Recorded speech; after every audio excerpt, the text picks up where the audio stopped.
Assalamualaikum. We are going to discuss the chapter number 11 of FSC MIT first year elementary chemistry and chemical pathology. हम देखने जा रहे हैं significance of qualitative analysis कि अगर हम यूरिन को क्वालिटेटिवली एनालाइज करते हैं तो हमें इसका क्या फायदा होगा, हमें कौन कौन से डिफरेंसेस का फायदा होगा। यूरिन का टेस्ट करने से हमें वाइड रेंज ऑफ यूरिन का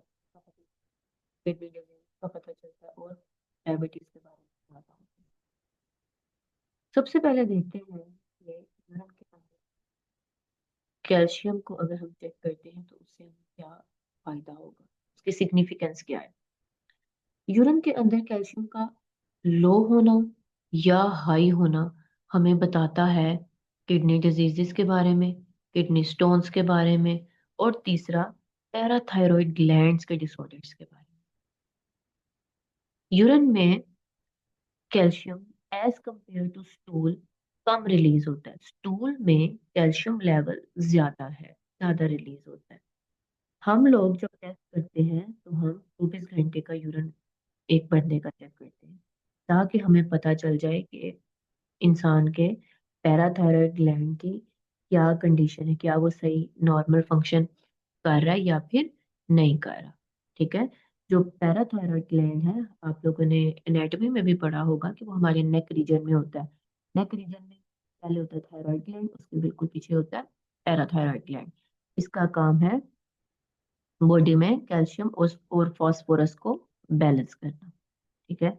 अगर तो पैराथायरॉयड ग्लैंड हाइपर एक्टिव है तो कंडीशन होगी हाइपर पैराथायरॉयडिज्म। ठीक है। जिसके अंदर क्या होगा कि कैल्शियम बहुत ज्यादा रिलीज होगा। कैल्शियम ज्यादा रिलीज होगा तो ज्यादा फिल्टर होगा और ज्यादा यूरिन में आएगा।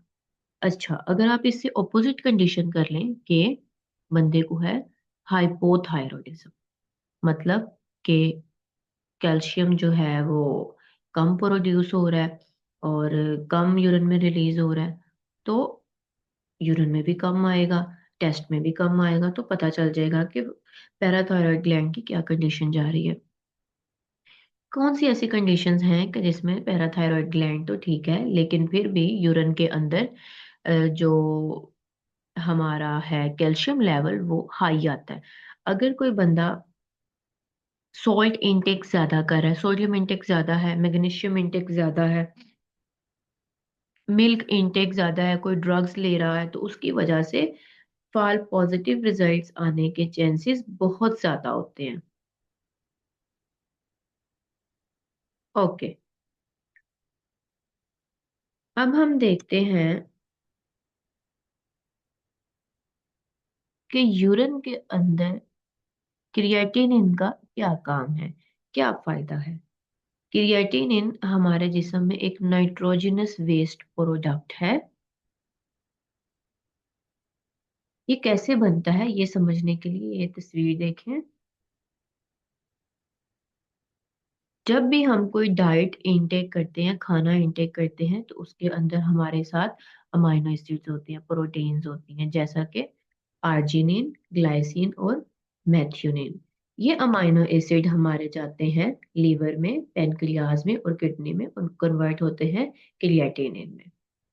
जब क्रिएटिनिन मसल्स में जाता है और ब्रेन में जाता है तो ये वहां पे कन्वर्ट होता है फोस्फोक्रिएटिनिन में। इसमें कन्वर्ट होता है फोस्फोक्रिएटिनिन में। ये जो फोस्फोक्रिएटिनिन है ये यूज होता है फॉर द मसल्स एनर्जी के लिए। जैसे कि हम वॉक करते हैं, हम लोग भागते हैं, दौड़ते हैं, तो इस दौरान फोस्फोक्रिएटिनिन एनर्जी प्रोवाइड करती है। ठीक है।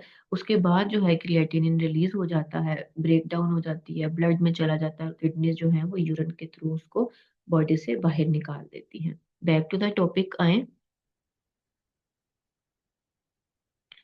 ये देखें, majority of creatinine produce in the muscle, ज्यादातर जो क्रिएटिनिन है वो मसल्स में बनता है। ओके। इस ये जो क्रिएटिनिन है ये डिपेंड करता है मसल मास पे। जो बॉडी बिल्डर्स होते हैं उनके जो क्रिएटिनिन का लेवल है बहुत हाई होता है as compare to the smart people, जो लोग कमजोर होते हैं। हम लोग लैब में एक टेस्ट करवाते हैं, उसका नाम है बन, ब्लड यूरिया नाइट्रोजन। ठीक है। ब्लड यूरिया नाइट्रोजन से बहुत बेहतर है क्रिएटिनिन करवाना। क्यों? क्योंकि क्रिएटिनिन जो है वो डाइट वगैरह पे डिपेंड नहीं कर रहा होता, और ये ज्यादा सुटेबल इंडिकेटर है फॉर द किडनी डिजीजेस। हम क्रिएटिनिन की जो कंसंट्रेशन है वो ब्लड में भी चेक करते हैं और यूरिन में भी करते हैं। ये हमें बताता है कि किडनी की ग्लोमेरुलस की फिल्ट्रेशन का कैसा हाल है। क्या किडनी के जो अंदर नेफ्रॉन है, नेफ्रॉन के अंदर ग्लोमेरुलस है, वो अपना सही काम कर रहे हैं कि नहीं कर रहे। ठीक है। इसको हम बोलते हैं GFR, glomerular filtration rate. Check करना कि क्या गुर्दों के ग्लोमेरुलस सही काम कर रहे हैं कि नहीं। ठीक है। जो क्रिएटिनिन है वो हमारे जिस्म के अंदर ही प्रोड्यूस हो रही है और जिस्म के अंदर ही फिल्टर हो रही है, इसलिए ये हमारा एक बहुत बेहतर टूल है चेक करने के लिए कि ग्लोमेरुलस सही काम कर रही है कि नहीं।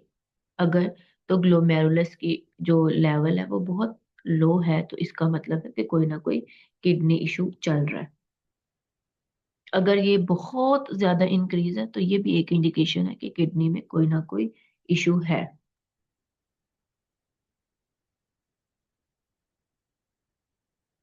ओके। अब हम देखते हैं कि यूरिनरी जो हमारा सिस्टम है इसके अंदर यूरिया का क्या किरदार है। यूरिया हमारा एक वेस्ट प्रोडक्ट है जो कि हम डाइट के थ्रू इनटेक करते हैं। प्रोटीन्स उनकी ब्रेक डाउन के थ्रू होता है।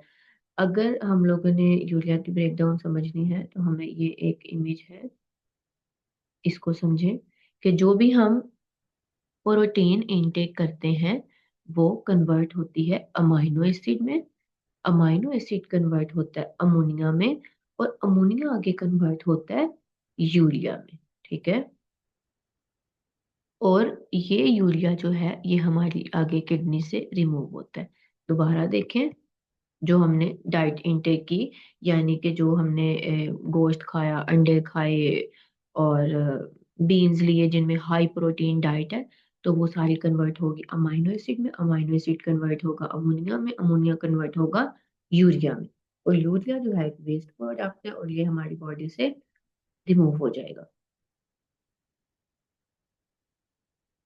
देखें, इसी वजह से जो यूरिया की कंसंट्रेशन है वो डिपेंड करती है कि हमने कितना प्रोटीन इंटेक की है। जितनी ज्यादा प्रोटीन इंटेक, जितना ज्यादा गोश्त, अंडे, बीन्स खाएंगे, उतने ज्यादा जो है बॉडी में यूरिया की कंसंट्रेशन ज्यादा होगी। जितना कम करेंगे, जितनी डाइट में प्रोटीन कम होगी, उतना यूरिया भी कंसंट्रेशन में कम होगा। आई होप सो कि आपको समझ आया होगा। अगर आपको समझ आई है तो लाइक करें, और अगर आपकी कोई कंफ्यूजन है तो वो आप मुझसे पूछ लें।